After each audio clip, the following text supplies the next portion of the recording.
Hi everyone, welcome to the second of our videos called Mental Health Minis, where we look at small videos discussing particular people's experiences with mental health and how sport may or may not have helped them.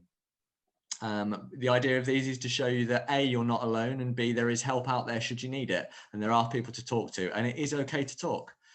I'm absolutely delighted today to be joined by avid Norwich City fan, Managing Director of Reeve Social Media and co-host of Talk Norwich City, Chris Reeve. Chris, welcome. Thank you so much, David. How are you? Not too bad, thank you. Looking forward to this. Looking forward to hear what you've got to say. Yeah, me too. Me too. Let's go. Let's do it. So I suppose to get straight into it, if you don't mind me asking, putting you on the spot straight away, what have your experiences with mental health been? Well, many, to be honest with you, many, as a lot of people tend to. I think the mental health, I'm going to call it space, is quite vast, and the majority of my experience and challenges with mental health has come through grief. Because when I was 14, I lost my mum to non-Hodgkin's lymphoma cancer around 2007. Which was obviously an incredibly difficult period of my life and completely changed me forever. And so I learned a lot about mental health, not really knowing what it was around that period. And I spent 3 years really struggling. And then I went on a self-psychology course, David, and it just completely changed my world and really, really helped me. And then the other part of mental health for me was as we grew Talk Norwich City and it got bigger and bigger and more popular. And as sadly a lot of people go through these days, regardless of whether they're building something online or not, is trolling and hate and a lot of social media abuse over the years. So I've had to learn very, very quickly what that is, how to handle it. But of course, happy to admit, as I have done on a couple of other podcasts and interviews, that's really, really affected me, which I'm sure we'll go on to speak to in a moment. Yeah, and thanks for that. And I think you've touched on a couple of points there that are going to be very important, not just for this video, but I think as I interview more and more people on this subject, grief is a massive thing. A lot of my problems stemmed from losing someone I was very close to a number of years ago. And it's interesting you say, I can't ever claim to have a particularly large online presence, but it doesn't mean I don't see what other people get. And I can imagine, I know just someone turning around to me and saying something, even if it's constructive, can affect me. So seeing people who you don't know kind of personally attack you online can probably have a massive effect. And the whole point around these is around how sport can negatively or positively affect you, and depending on your reasoning. And I think for you, knowing what I know about you, I think it's gone both ways in a weird sense. Sometimes sport can have the most uplifting. Anyone just has to watch your video of our 7-0 victory the other day and see you falling off the chair to know that you can be euphoric over it. But the hate online that people can receive just can go both ways. So it's how do you in yourself deal with that? Well, I'd like to just highlight straight away, because of obviously what I do for a living in the social media space, I completely empathize and understand with the fact that, it's a dangerous place to be, sadly, and the platforms aren't built for positive mental health. And that's why we all need to be the change we want to see online, which is something I tell everyone now, be more positive and put some positive stuff in there. But you're very right in highlighting that, David, is that at one point I can be on top of the world. The Talk Norwich City Watch Alongs, for example, we might have 15,000 Norwich fans watch us, and the comments are flying in, and it's fun, and we're scoring loads of goals, and it's great. And then, as I've spoken to a few former and current professional footballers, but your human brain isn't wired in to reading those positive things. It's quite often the negative things. So yeah. I might have had an amazing show for Talk Norwich City, and then one person says something and it just completely throws me off. And I just think, God, that's really unfair. So yeah, Talk Norwich. The thing is with Talk Norwich City and sport in general is emotions are high, very high, and especially in football. In my humble opinion, it's a testosterone hungry, beer belly bloke space on the whole. Obviously it's now starting to change, and thank goodness. Yeah. But that still has had an effect. And because of the pandemic, which is worth mentioning, a lot of that emotion that would have been pushed into the stadiums through chants and banter and meeting your friends and family, that's now just shared instantly online. So there's a lot of emotion, really high emotion being pumped into there. But in terms of like how do I cope with it, I would say that 90% of the time I can cope with it now, but 10% of the time comments still really badly affect me. On many different levels, and sometimes they take me by surprise, David, is the honest truth. So I could be absolutely fine flying, and then someone says something and I go, oh, why? And then I almost get annoyed with the fact that it affects me. And one of the things that a lot of people would have watched recently, for example, is the Caroline Flack documentary. Now, obviously, her experience online and in life in general was just through the roof, just so on all the time, so much noise around Caroline Flack and what she was doing, and the amount of stuff that people were saying on social media, and they didn't realize the damage that it was having on her. And sadly, I think that has been what's happening to me in a very minor ways, that a lot of people just say off the cuff stuff, but I read it and I go, oh, that's such a shame, because you don't know who I am, you don't know my story, you don't know why I do it, you don't really look into the time that I spend trying to help people. And so like that's probably a little bit about Talk Norwich City and mental health. It's turbulent, David. To tell you the truth, it's really turbulent. And I think you've highlighted a number of good points there. And one thing I want to particularly touch on is, we have said, as long as technology's been around and we've been able to communicate, we've said that you can't necessarily portray tone in text form. And I think there are two types of negative comments out there. There are those that come across of someone saying, I don't know, someone saying something that says, I don't like watching your show, I don't like listening to you. There's not a problem with that. Everyone's entitled to their opinion, and absolutely. And they're probably saying, look, it's nothing wrong with it, it's just not for me. But if they just put, I don't like your show, it's just very abrupt. There is also the people that you see, and this has obviously been big recently, and it's kind of two parts to look at this. In part of me going, it shouldn't happen at all, but if it is happening, it's good that it's being highlighted that it's happening. And it's all these comments on social media to do with racism or homophobia or transphobia that players and staff and anyone connected with any kind of platform at a club get. And it's just, some of it is so vitriolic and it's horrible.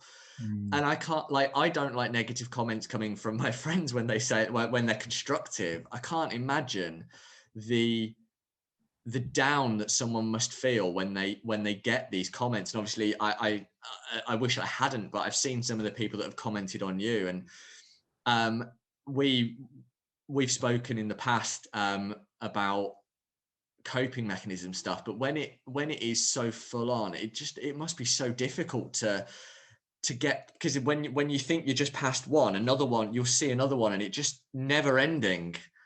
Honestly, David, it's very coincidental that you, and I spoke about this in the Canaries Trust mental health event recently, this book, The Daily Stoic. I read it every day, and it's funny that you should bring up what you just brought up, because today's page was about the title's Pay Your Taxes, right?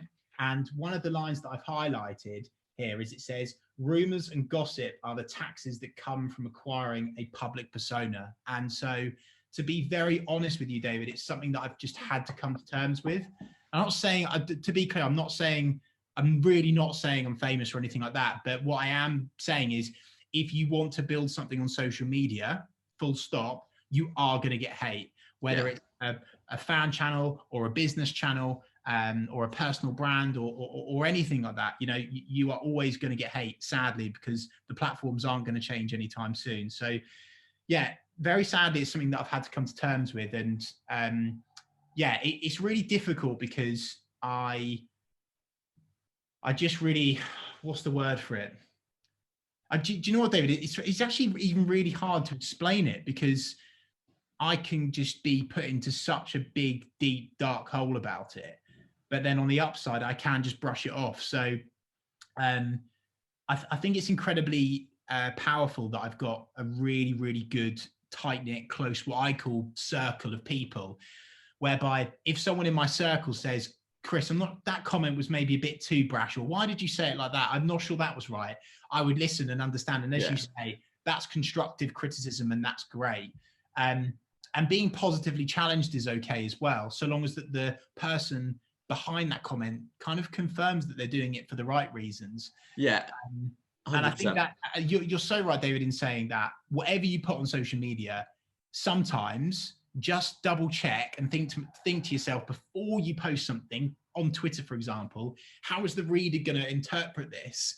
Because could this be misinterpreted? Could this come across as a bit of a dig?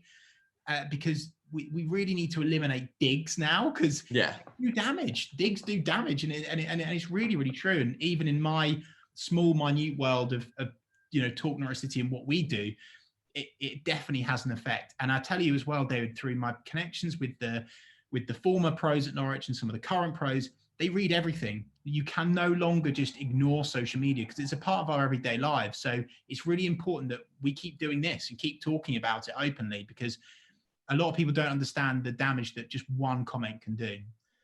And I want to pick up on something you've just said there that I think is something that we talk about a lot, and something everyone says, and it's still difficult, is talking about it.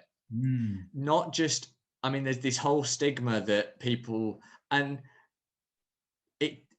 a lot of people focus on the fact that I see a lot of comments that it's men under 45, suicide is the biggest killer, and it's depression and things like that. But it affects everyone and anyone. It doesn't matter whether you are what color you are. It doesn't matter what gender you are. It affects everyone in different ways. And the whole point of these is to get people talking about it, even if they end up going to someone that they wouldn't normally go. They go to a best friend, or they go to their doctor, or whatever, just to say, look, I'm not doing okay. There's nothing wrong with that. You were very good on the Canaries Trust Mental Health Forum in saying that it doesn't matter. No, if you find the right person, no one's going to judge you. You just have to, if you want to talk about it, someone will be there to listen. I've very recently switched, David, from being quite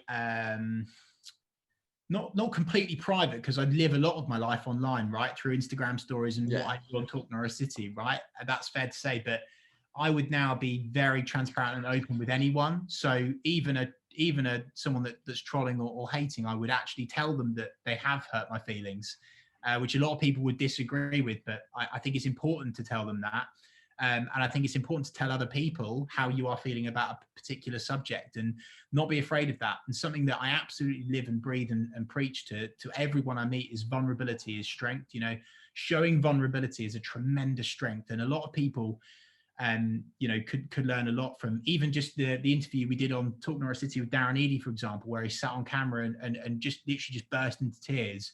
Good on Darren for doing that. And I think the world needs more vulnerability, and we can only do that by giving people enough space and time to actually open up, by not just asking them if they're okay, but actually taking action as well. I think saying you need to ask people if they're okay and talking is one thing, David, but we need to be following up with action now. How are you really checking up on someone? And when you check up on them, what are you doing? Is it just a little simple message, or is it a video message saying, look, David, I am really worried about you because I've seen a lot of the stuff that is being shared about you on the Pinken forum, for example. How are you doing about it? How are you handling it? Who are you talking to at the moment? What are you doing right now? What are you doing tomorrow? Like, just be really, really over affectionate, just to make sure. You are absolutely spot on there. There is something you said at the start, that it's not just about listening. Yes, the whole point of this campaign, and every campaign you see, is about talking, but talking is only half the battle. Yes, it's the biggest step to admit you're struggling, or you're not doing well, or you need help, or you want to talk, but then you need someone to listen, and you need someone to help you through, because very, very few people will get beyond any kind of mental health disorder or depression or even like sadness, to give it its lightest name, without someone helping them, whether that be your partner, whether that be a friend, whether it be a complete stranger. David, Most people need help. yeah, 100%, mate. And something that has been shared with me very recently from my personal coach, Oliver Hill, from Hill Coaching Company, and what he said to me, well, and actually that's interesting in itself. If you've not got a coach, why don't you try and find a good coach? And something that he's really hammered home to me is have what I call an accountability buddy, right? So, for example, in my world, I'm very lucky in the sense that Jack is my accountability buddy. So, Jack will come to me and say, "Oh, Chris, not sure about that." But I'll also do the same thing to him. "Oh, Jack, not sure about that." Or he'll say, "Oh, Chris, are you all right?" Or, "Oh, Chris, you said you were going to exercise more this week. Have you done it? Have you got out? Have you told Becky how you're really feeling about the trolling recently?" So, but all of that is really healthy discussion. And I think if you've not heard of that term, an accountability buddy, go and pick. Obviously, it's a mutual decision, isn't it? Right? But it might be someone from the Canaries Trust. It might be your best friend. It might be a random person that you just connect with, and you can hold each other accountable to positive mental health habits. Yeah, and I think you're right. I mean, for me, I've got my partner. I've never thought about it in that sense, but like if she sees that I'm not doing particularly well, or if I've told her I'm going to do something, she'll follow up and say, "Have you done this?" And if it's a positive thing, it really, really will help. I've made no secret of my own issues in the past, and I've been very lucky that a very close-knit group of people over the years have always been around for me to call on should I need it. And I know for you, you've got Jack and like your partner and stuff, and a few others that will always be there. But I would also bet that talking to, like you say, you've got connections with the ex-pros and stuff. I would also bet that talking to some of them has helped you. I would bet Darren Eady breaking down on camera, which was powerful to see, probably had an impact on you as well. Yeah, no, of course, tremendously. I think every conversation has an impact on you, and you can learn from different people. And that's the other thing, is that I think sometimes feel like people only want to open up to someone they feel can offer them advice, but quite often, if you just open up to as many people as you can about a particular issue, you can get a little value snippet, if you will, from anyone from all different walks of life. If I ask my grandma what she thinks of something, she'll give me some very different advice to what Jack gives me. But I'll learn Yeah. something from grandma and something from Jack that will really help me move forward in the challenge. If you get enough advice from different people, you start to be able to pick the bits that will help you. Yeah. Because not everyone's advice is going to work for everyone. But it brings me on to one of my final points that I always want to do with these, because the whole point of these is trying to show people there are all sorts of people out there of all endeavors that go through this. So for someone like yourself, Chris, what's your advice for A, trying to stay positive, and B, if you are feeling down, what to do? Okay, so my advice that I always share with everyone, which has helped me through grief and also helps me with mental health challenges such as trolling and abuse on social media, is I really do try and put everything in these categories all the time, which is gratitude. So being grateful for all of the little things. So I have a gratitude journal that I read through when I'm feeling particularly down. There's all of the little things, David. It's all of the little things, roof over my head, fiance, gonna get married, I've got a car, I live in a safe place, all of these things. Write them down, read them on a dark day. Gratitude, really important. The second thing is perspective. So, as you know from my talk with on the Canaries Mental Health event, Canaries Trust Mental Health event, I went to Zambia like more or less immediately after my mum's death, and so now have this tremendous perspective on the fact that actually you've always got it a lot better than probably the majority of other people are going through something worse than you. So being really tuned into perspective and thinking, is this real? I know that everyone's challenges are different and problems are difficult, but really try and understand in the bigger picture, how bad is this problem compared to, I don't know, one of the guys that I met in Zambia, for example, his mum and his dad died, and he hadn't celebrated his birthday in about 8 years. And I thought to myself, and he literally was picking up dead kids' bodies off the street. And I thought to myself, okay, there's perspective. Come on, Chris. And my last thing is I think about my own mortality a lot, which is really, really heavy for a lot of people, and they don't understand it. And unless someone close to them has died, they won't understand it. But I think about my own mortality a lot. So, time being my most precious resource, and I just really think to myself, do I really want to spend my very precious time on planet Earth worrying about what Terry on the Pinkin forum says about me? Do I really want to worry about that? No, I don't. I want to go and enjoy my life whilst I'm here. So those are the three things that I always really, really try and think about and bring it back to. But I want to be really clear, David, like I'm talking as if I know it all potentially, but I don't. And I learn all the time, and I'm still learning, and I'm still reading books and listening to podcasts and, trying to develop my understanding of mental health and how to navigate it, because everyone will have to at some point in their lives. That is and I've always said I want to keep these videos short to keep people's attention so that they can just pick them and put them down, and it's not overdone. I think that's a good point to kind of wrap up, because I want to make a point, as you've just said, that we're not experts in this.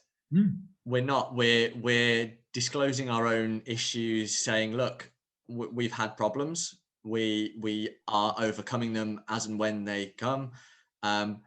You should not listen to me and think I'm the be all and end all and everything I say is perfect. All I want people to do is appreciate that everyone has these issues and it's not a problem. And if you do know someone who's going through these issues, try and help them.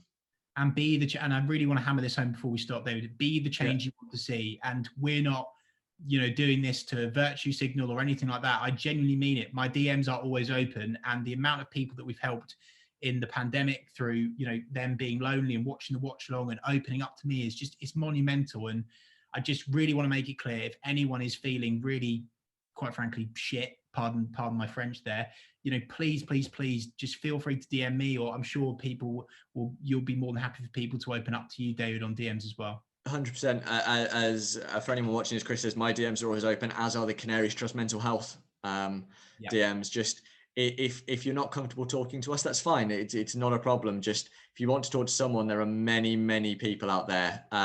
You'll see at the end of the video many organizations that can help you.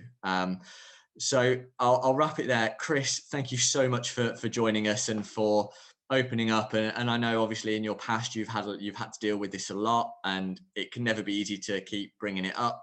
So it really is appreciated. Thank you for your advice, and I hope someone listens and it helps them. So thanks, David. On the ball, City. On the ball, City. I'm hoping we get promoted on Saturday. That'll be a big boost for my mental health.